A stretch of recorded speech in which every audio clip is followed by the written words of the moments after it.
आज मैं आपके लिए ट्रू लव स्टोरी पति पत्नी का सच्चा प्यार स्टोरी लेके आया हूँ। तो चलिए अपनी कहानी की तरफ चलते हैं। एक आदमी ने एक बहुत ही खूबसूरत लड़की से शादी की। शादी के बाद दोनों की जिंदगी बहुत प्यार से गुजर रही थी। वह उसे बहुत चाहता था और उसकी खूबसूरती की हमेशा तारीफ किया करता था। लेकिन कुछ महीनों के बाद लड़की चर्मरोग स्किन डिजीज से ग्रसित हो गई और धीरे धीरे उसकी खूबसूरती जाने लगी। खुद को इस तरह देख उसके मन में डर समाने लगा कि यदि वह बदसूरत हो गई तो उसका पति उससे नफरत करने लगेगा और वह उसकी नफरत बर्दाश्त नहीं कर पाएगी। इस बीच एक दिन पति को किसी काम से शहर से बाहर जाना पड़ा। काम खत्म कर जब वह घर वापस लौट रहा था उसका एक्सीडेंट हो गया।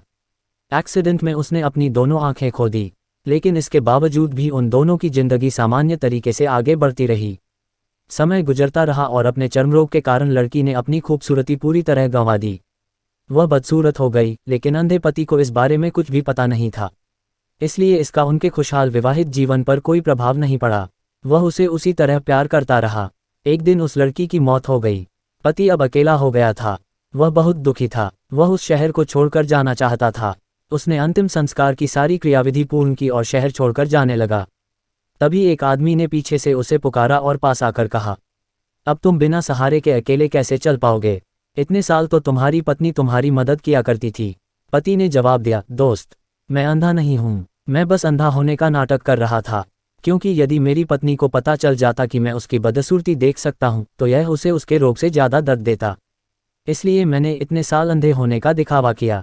वह बहुत अच्छी पत्नी थी। मैं बस उसे खुश रखना चाहता था।